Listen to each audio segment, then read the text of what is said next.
안녕하세요. 반갑습니다. 마인드 스위치 서민준 코치입니다.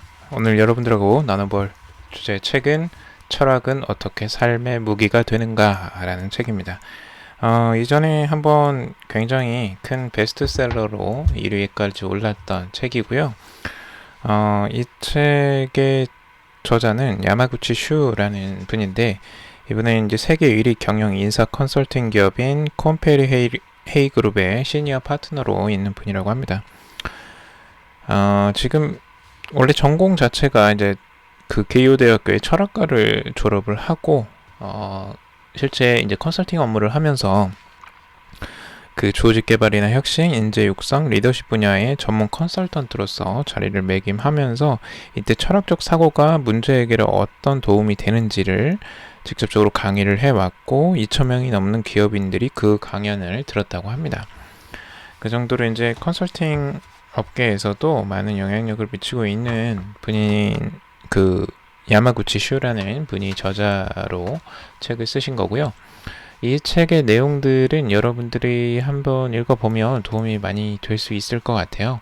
그러니까 내가 이런 뭐 철학 공부나 이런 것들 인문학이 도움이 된다라고는 이야기하지만 실제적으로 우리 삶에 무엇이 정말 도움이 되는지 이걸 연결시키기가 굉장히 어렵잖아요. 근데 그걸 알기 쉽게 그 철학적인 그 개념과 그리고 일상생활에서 어떻게 우리가 그걸 적용할 수 있나를 정확하게 그 사례별로 아니면 그 개념적으로 잘 풀어놓은 책이라고 볼 수가 있습니다.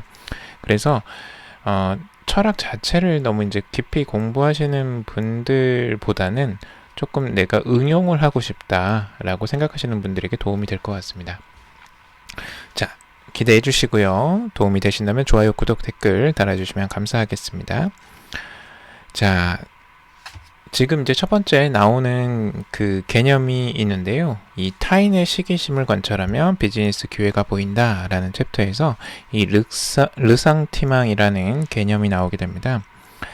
이 르상티망이라는 개념은 뭐냐면 약한 입장에 있는 사람이 강자에게 품는 질투, 원한, 증오, 열등감 등이 뒤섞인 감정이라고 합니다.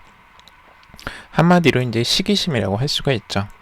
근데 이 니체가 이제 제시한 르상티망은 우리가 시기심이라고 여기지 않는 감정과 행동까지도 포함한 조금 더 넓은 개념이라고 하는데요. 이 여우와 심포도 이야기에서 나온 거라 그 연결이 될 수 있다고 합니다. 자신이 이제 여우가 먹음직스러운 포도를 발견했는데 아무리 애를 써도 손이 안 닿는 거예요. 결국에는 이 여우가 이런 이야기를 하죠. 이 포도는 엄청 신기분명해.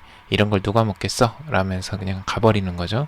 이게 이제 르상티만의 전형적인 반응이라고 하는데, 우리가 이 어떤 시기심이 일어났을 때 본래의 인식이 이 왜곡돼서 지금 그 인식을 하게 만드는 건데요.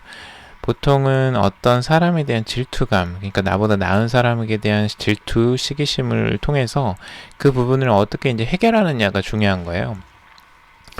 그러니까 그런 마음이 들었을 때 사람들은 두 가지를 선택을 한다고 합니다. 우선은 르상티망의 원인이 된 가치 기준에 예속되고 복종을 하는 거고요. 두 번째가 르상티망의 원인이 된 가치 판단을 뒤바꿔 버리는 거예요. 이 말이 어려워 보이는데 우선 쉽게 설명을 해드릴게요. 우선 첫 번째가 르상티망의 원인이 된 가치 기준에 예속, 복종한다라는 건 예를 들어서 이제 명품 같은 걸 들 수가 있어요. 굉장히 부자들이 이제 사치품, 명품들을 하는 부분을 보면 굉장히 부럽기도 하고 배가 아프기도 하고 시기심이 들기도 하고 막 그러죠. 근데 그러면 사람들은 어떻게 하느냐? 그걸 예속 복종하는 거예요. 그래서 그들이 가진 것들을 따라 사는 겁니다. 그러니까 내가 지금 당장 부자가 될 수는 없지만 그들이 가진 것들을 가짐으로써 그 시기심, 질투심을 해결하려고 하는 거예요. 자, 그러니까 명품 매장이 그렇게 잘 되는 겁니다. 이 사람들은 내가 가진 것보다 더 많이 가진 사람들에 대한 그 시기심과 질투심을 내가 극복하고 싶은 거예요. 그 마음을 극복하고 싶은 거고, 그들을 따라하면 이게 해결될 거라고 생각을 하는 거예요. 나도 모르게. 하지만 여러분들이 한번 생각해 보세요. 그럼으로써 과연 그게 해결이 됐는지.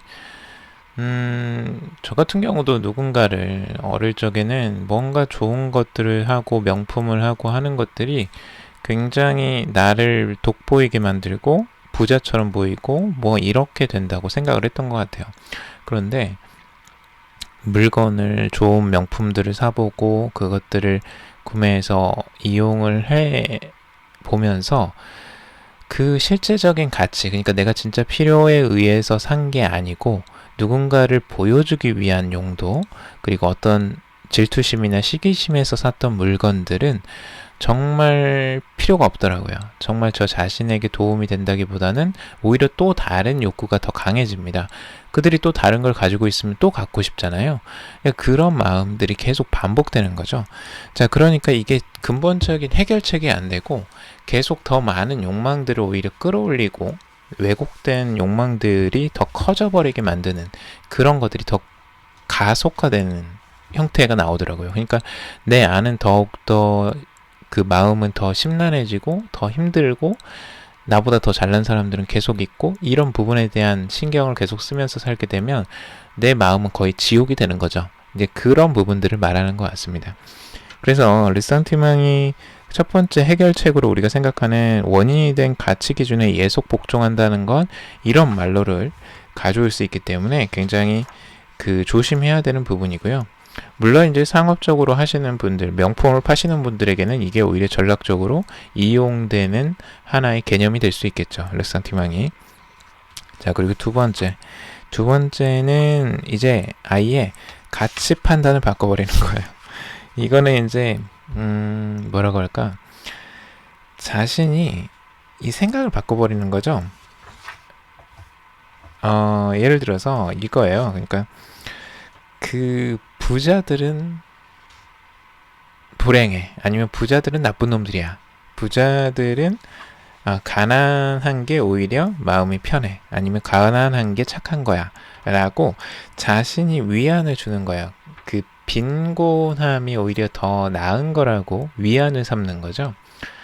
부자들은 사기를 쳐서 그렇게 더 부자가 됐을 거야 라고 오히려 그걸 부정해버리고 내가 현재 가지고 있는 상황 자체의 가치를 높이려고, 그러니까 가치 판단을 완전 바꿔버리는 거죠.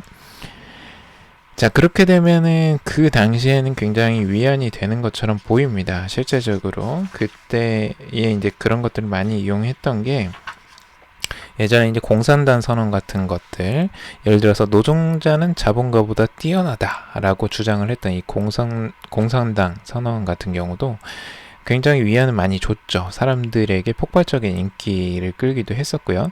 그게 그 사람들의 마음을 위안을 줬기 때문에 그런 거예요. 그러니까 이 르센티망을 해소하는데 그게 어느 정도 그 역할을 했다라는 거죠. 자, 근데 그게 진짜 해결책이 될까 하는 부분이에요. 실제적으로 그걸 경멸하고 내가 가지지 못한 걸 경멸하고 증오하고 거기에 대한 시기심으로 살아간다는 것 자체가 불행한 거죠. 그 자체가 불행한 거예요. 자, 그러면 어떻게 하면 좋을까요? 이 르산티망이라는 해결책 자체가 그냥 그 자체를 그냥 수긍하고 나 자신 있는 그대로 받아들이는 게 가장 중요할 것 같아요. 여기에 이제 프랜시스 베이컨의 이야기도 있는데요. 부를 경멸하는 것처럼 보이는 사람들을 너무 신용하지 않는 것이 좋다. 부를 얻을 가망성이 없는 사람들이 부를 경멸하기 때문이다. 그러한 사람들이 부를 얻게 되면 그들만큼 상대하기 곤란한 사람은 없다라고 이야기를 합니다. 그래서 그쵸. 어느 정도 일리가 있는 것 같아요. 그러니까 그 상대의 지금 마음이 왜곡되어 있기 때문에 어떤 내가 가지지 못한 걸 부정하거나 그걸 비난하는 쪽으로 돌리게 되면 오히려 굉장히 폭력적이 되고 사람이 굉장히 위험해집니다. 오히려. 그래서 그런 부분들이 아니고 그런 부러움을 넘어서는 게 좀 필요한 것 같아요. 나 자신을 그만큼 믿고 나 자신을 사랑하고 나 자신에 대한 자신감을 좀 더 극대화시키는 쪽으로 가면 누군가가 무언가를 가졌다는 것에 부러움을 표하는 것보다는 그들을 그냥 있는 그대로 인정해주고 칭찬해주고 오히려 그런 여유가 생기는 거죠. 예, 그런 여유를 갖는 게 정말 중요해 보입니다. 이 르상티망에 내가 흔들리고 있는지 아닌지를 먼저 명확하게 구분하고 그렇게 행동하는 건 도움이 많이 될 것으로 좀 생각이 듭니다. 자, 그리고 두 번째, 자유에는 견디기 어려운 고독과 통렬한 책임이 따른다라는 내용인데요. 이게 에리 프롬의 이 자유로부터의 도피라는 게 있습니다.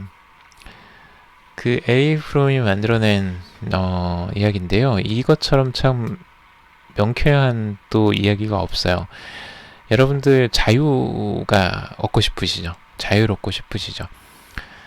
자유로우면 뭔가 내 마음대로 다 할 것 같고 내가 마음껏 뭔가 누릴 수 있을 것 같고 행복할 것 같고 다들 그렇게 생각을 하실 텐데 이 자유라는 게 생각보다 굉장히 고독하고 이 엄청난 통렬한 책임이 따른다는 겁니다. 실제 이 고독함이 있어요. 그러니까 혼자서 무언가 내 마음대로 뭔가를 한다는 건 굉장히 고독합니다. 누군가가 시키지 않아요. 그러니까 많은 분들이 이게 자유만 있으면은 다 해결될 것이고 나는 무조건 행복할 것이다 라고 생각하는데 그게 절대 아닙니다. 이 사회에서 저도 이제 과거에 그 직장 생활을 하면서 굉장히 자유롭기를 바랬어요. 그래서 직장을 나가고 내가 자유롭게 무언가를 하면 나는 행복할 것이다 라고 생각을 했는데 나가 보니까 지옥인 거예요. 나가 보니까 일 자체가 굉장히 쉽지가 않았고 우선은 내가 모든 걸 다 선택해야 되고 누가 시키질 않아요. 우선은 그게 처음엔 좋았죠. 처음엔 당연히 좋다고 생각을 했는데 이게 일 자체를 무엇을 할지를 모르겠는 거예요. 그러니까 뭐가 우선적으로 내가 해야 되는 일이고 그리고 내가 어떤 일을 해야 되는지 매번 선택을 하는 게 너무 귀찮고 너무 힘든 거예요. 그리고 누구 하나 내 얘기를 들어주는 사람이 없고 그러니까 굉장히 고독함을 많이 느꼈고요. 그리고 나가다 보니까 뭔가 내가 이제 또 스스로 돈을 벌어야 되잖아요. 월급이 안 나온다는 거예요. 월급이 안 나오게 되면 내 생활이 안 됩니다. 자, 그렇게 되니까 내 생활에 대한 책임을 내가 스스로 져야 돼요. 자, 그 책임을 지기 위해서 엄청나게 발빠르게 돌아다녀야 되고 나는 내 몸을 쉴 수가 없는 거예요. 하루하루가 이제 고통인 거죠. 그 자체가 고통입니다. 무언가 내가 감당해야 될 책임이 있다라는 거, 그리고 혼자 고독하게 무언가를 선택하고 내가 그것에 대한 책임을 진다는 것 자체가 굉장히 힘든 일이에요. 근데 그것들을 내가 이제 완수하고 내가 책임지고 그걸 이겨내면 실제 그 자유의 행복을 느낄 수가 있더라고요. 그러니까 내 마음대로 시간을 쓸 수가 있고 내가 바라는 것들을 스스로 해볼 수가 있고 내가 만나고 싶은 사람들을 만날 수가 있고 근데 그런 선택을 이제 내가 할 수 있다라는 게 굉장히 행복하고 실제 삶의 만족도도 굉장히 많이 올라갑니다. 근데 자유의 그 대가로서 치러야 되는 그 고독감과 그 책임감을 다들 회피를 하고 싶어 하죠. 그 무게감은 버리고 싶고 하고 내가 자유는 얻고 싶고 이런 것들이 있는데 실제 그게 어렵다는 겁니다. 자, 그래서 사람들에게 자유를 주어지면 굉장히 재미난 현상이 일어나게 되는데요. 다들 다시 구속을 받기를 원한답니다. 그러니까 이게 무슨 얘기냐면 자유를 주면 자유를 어떻게 해야 될지를 모르는 거예요. 그때 돌아오는 그 고통을 이겨내지 못한다는 거예요.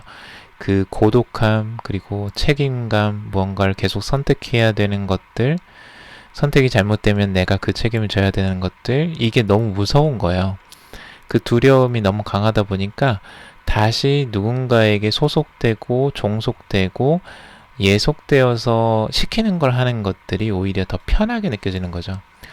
자, 이래서 예전에 그 나치의 전체주의를 사람들이 택했다라고 한다고 합니다. 실제 비싼 대가를 치르고 손에 놓은 자유를 다시 내던져버리고 나치의 전체주의를 택한 거죠. 이 나치즘이 지지하는 세력의 중심에는 소상인, 장인, 그리고 사무직 근로자들로 이루어진 하층 및 중산 계급이 있었다는 점입니다. 이 책에서 이제 나오는 이야기들인데요. 개인이 이상으로 여기는 개인의 성장과 행복을 실현하기 위해서는 결국에는 자신을 분리할 것이 아니라 스스로 매사를 생각하고 느끼고 이야기하는 것이 중요하다고 에리 프롬이 이야기를 하고 있습니다. 그러니까 어딘가에 내가 소속되고 어딘가에 예속되어서 무언가 시키는 일을 하는 것들이 아니고 스스로 자신에 대한 자신을 믿는 것들이 굉장히 필요하고요. 스스로의 그대로의 모습으로 살아가는 것 자체가 중요하다고 합니다. 그래서 자아를 철저하게 긍정하는 것들이 필요하다라고 에리 프롬은 이야기를 하고 있어요.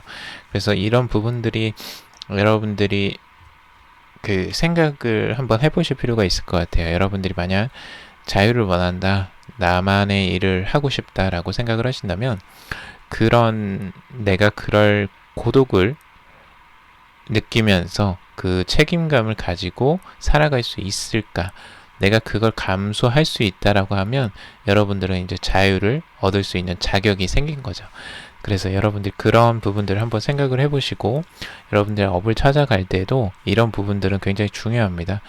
내가 자유로워진다고 해서 모든 게 해결되지는 않습니다. 그래서 그런 부분들 뒤에 따라오는 이런 것들을 여러분들이 감수하고 갈 수 있으면 진짜 여러분들의 원하는 그 자유를 얻고 행복을 얻을 수 있을 것이라고 생각이 듭니다.